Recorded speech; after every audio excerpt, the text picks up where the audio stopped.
Assalamualaikum warahmatullahi wabarakatuh. Alhamdulillahirrabbilalamin. Wassalatu wassalamu ala ashrafil anbiya'i wal mursalin wa ala alihi washabihi ajmain. Amma ba'du. Bagaimana kabarnya sahabat belajar semua? Sedang sekali menyapa sahabat belajar yang begitu bersemangat mencari ilmu. Kali ini saya berbagi materi untuk para orang tua yang sedang memiliki anak yang bermasalah.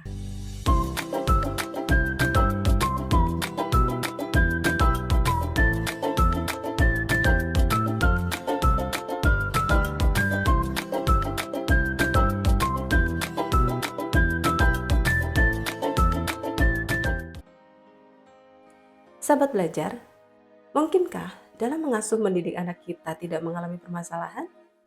Jawabannya tidak mungkin. Jadi, bila saat ini Anda mengalami permasalahan pada anak, itu adalah sebuah hal yang wajar. Dan wajar pula bila sahabat belajar merasa khawatir. Ingat bahwa khawatir dapat muncul pada kondisi yang tidak pasti, yang beresiko terjadi hal-hal yang tidak diharapkan. Memahami bahwa anak Anda sedang mengalami masalah dan orang tua adalah orang yang dapat membantu membimbing adalah langkah pertama yang sangat penting. Ya, Anda adalah orang yang dapat membantu membimbing mereka. Nah, setelah itu, berikut adalah beberapa tips yang mungkin dapat membantu Anda sebagai orang tua dalam membantu anak menghadapi situasi ini. Yang pertama, bangun kedekatan dengan anak. Dalam pengasuhan anak ada rumus koneksi sebelum koreksi. Rumus ini berlaku tidak hanya untuk anak, tapi juga bisa loh untuk orang dewasa. Jadi ketika membantu mengatasi permasalahan seseorang, rumusnya adalah kita membangun koneksi sebelum koreksi. Bila Anda ingin mengkoreksi seseorang, termasuk anak Anda, maka dekat dulu dengannya, buat koneksi dulu dengan anak Anda, baru kita akan lanjutkan dengan proses untuk koreksi, membantu perubahan mereka. Bagaimana cara membangun koneksi dengan anak? Di rumus 8 langkah parenting dalam buku Smart Parenting Mendidik Anak Berkarakter Unggul yang saya tulis, yang saya bahas di video sebelumnya, langkah koneksi ada pada langkah R, E, dan N. R yaitu redam kemarahan, E itu empati mendengarkan, N itu notifikasi, pembicaraan, dan tindakan dalam bentuk 5 bahasa cinta. Untuk langkah R, redam kemarahan cukup jelas ya sahabat. Anda marah-marah dijamin anak semakin jauh dan membenci Anda. Bila ingin anak Anda dekat dengan Anda, silahkan kelola emosi Anda atau atasi kebiasaan marah Anda. Caranya bagaimana? Sahabat belajar bisa membacanya lengkap di buku kedua saya, Time Out Dalam Parenting. Di lain kesempatan saya juga akan coba buat video khusus cara mengatasi kebiasaan marah ini. Untuk langkah E, empati mendengarkan, ini dengan mendengarkan mereka tanpa menghakimi. Buatlah kondisi di mana anak merasa nyaman untuk berbicara tentang masalah mereka tanpa takut, tanpa merasa dinilai, disalahkan, dimarahi, apalagi dibenci. Cobalah untuk memahami sudut pandang mereka. Bila pun Anda belum paham, minimal kita mau mendengarkan mereka. Saat berbicara dengan anak Anda dan mungkin mereka menceritakan hal-hal yang mungkin Anda tidak sukai, usahakan untuk tetap tenang. Hindari reaksi berlebihan. Ini membantu menjaga suasana yang terbuka dan membangun rasa percaya antara orang tua dan anak. Selanjutnya langkah N. Untuk membangun kedekatan ada langkah N, 5 bahasa cinta. Konsep 5 bahasa cinta ini diperkenalkan oleh Dr. Gary Chapman dalam bukunya yang berjudul The 5 Love Languages. Konsep ini menggambarkan cara berbeda di mana seseorang mungkin menyatakan atau menerima kasih sayang. Jadi setiap orang ini memiliki bahasa cinta yang beda-beda untuk membuat mereka merasa dicintai, disayangi. Ada 5 bahasa cinta tersebut. Yang pertama, kata-kata penghargaan atau words of affirmation. Ini melibatkan mengungkapkan cinta dan penghargaan melalui kata-kata positif, pujian, kata-kata penyemangat, dan kata-kata yang membangkitkan perasaan bahagia. Orang yang menggunakan bahasa cinta ini merasa dihargai dan diperhatikan ketika mereka mendengar kata-kata yang menguatkan. Misalnya saat mereka mau bercerita, kita dengarkan dengan penuh empati, kemudian kita mengucapkan kata-kata yang menguatkan, kata-kata penghargaan. Ketika mereka bercerita tentang permasalahan mereka, atau mereka sedang down, atau mereka sedang drop, misalnya ketika mereka bercerita tentang permasalahan mereka, kemudian misalnya mereka sedih, maka bunda atau ayah bisa menyampaikan, "Bunda akan selalu mendukung kamu, nak." Atau misalnya yang lain, "Bunda paham kok perasaan kamu, bila ada yang bisa bunda bantu, bilang sama bunda ya." Nah, ada anak-anak yang dengan kata-kata ini dia merasa sangat dicintai oleh orang tuanya.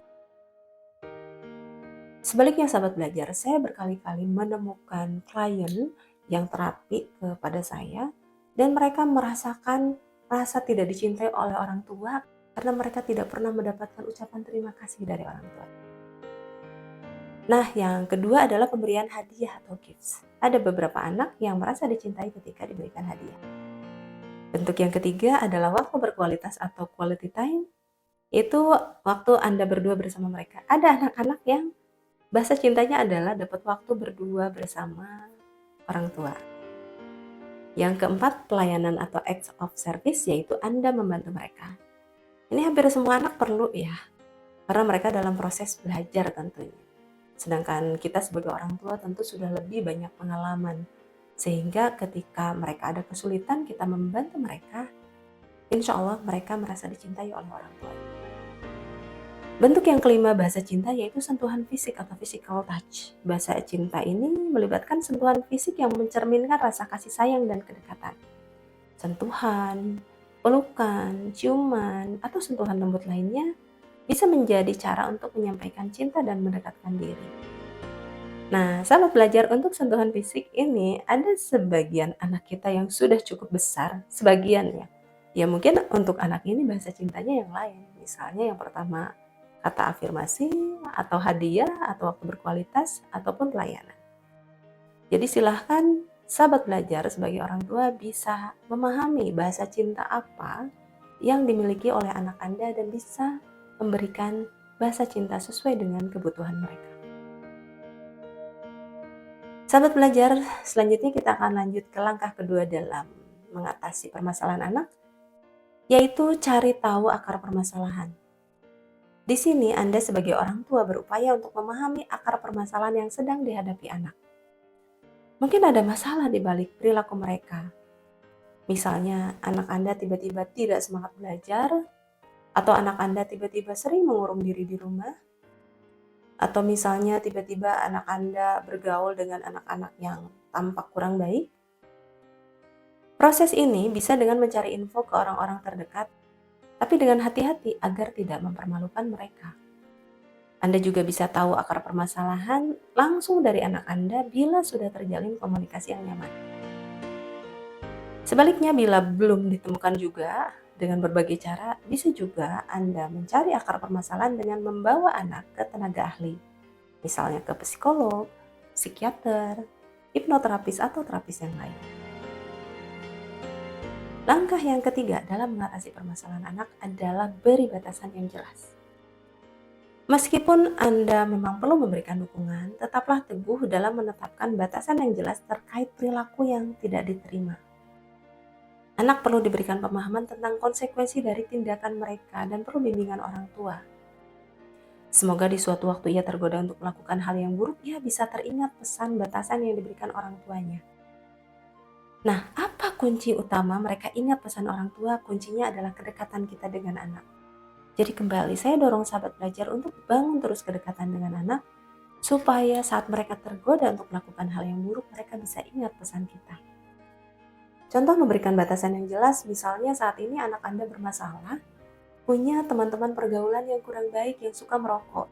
Sedangkan Anda dan keluarga Anda sangat-sangat memesankan kepada mereka untuk tidak merokok. Nah, ketika misalnya ini terjadi dan anak Anda susah sekali untuk berhenti merokok, maka salah satu batasan yang bisa Anda berikan adalah misalnya, "Nak, hati-hati, gak boleh narkoba ya." Ya, jadi sehingga anak Anda tahu bahwa hal yang paling berbahaya yaitu narkoba bisa mereka hindari. Langkah yang keempat saat anak kita bermasalah yaitu berpikir jangka panjang. Ingat bahwa kondisi ini hanya fase sementara dalam kehidupan anak. Tetaplah fokus pada mendampingi anak di saat galau ini, di saat sulit ini agar mereka bisa melewatinya dengan ada kehadiran Anda sebagai orang tuanya. Proses mendampingi anak bermasalah ini dapat semakin menguatkan hubungan antara orang tua dan anak. Langkah kelima saat kondisi anak bermasalah yaitu jangan terlalu menyalahkan diri sendiri. Terkadang orang tua merasa bersalah atau meragukan kemampuan mereka ketika anak mengalami masalah. Ingat bahwa kondisi ini adalah proses yang wajar dalam perkembangan anak. Setiap anak akan ada permasalahannya dan cukup berfokus pada terus berupaya menjadi orang tua terbaik. Dan untuk bisa membimbing mereka dengan lebih baik, perlu sekali mencari ilmu terkait agar mendapatkan hasil dukungan kita yang terbaik juga. Tantangan yang berat dalam proses ini adalah saat anak kita tidak berubah setelah berbagai upaya kita lakukan. Atau misalnya setelah kita bantu ternyata kondisinya semakin buruk. Sahabat belajar, ingat kembali tugas kita adalah memberikan pengasuhan yang terbaik. Tentang hasilnya itu bukan area kita. Ini adalah proses mereka, pilihan mereka, dan tentunya ini takdir Allah Subhanahu wa Ta'ala. Tapi yang perlu selalu kita yakini adalah bahwa semua kebaikan kita, semua dukungan kita akan melembutkan hati mereka, sehingga lebih mudah untuk menerima hidayah untuk kembali ke jalan yang benar. Sebaliknya, bila kita menyakiti mereka, kita melakukan kekerasan kepada mereka, mengeraskan hati dan membuat mereka sulit untuk mendengar kebaikan. Langkah keenam yaitu cari bantuan profesional. Jika masalah yang dihadapi anak Anda terasa terlalu kompleks, atau Anda kesulitan untuk mengatasi permasalahan Anda, pertimbangkan untuk mencari bantuan dari profesional seperti psikolog, konselor, atau terapis.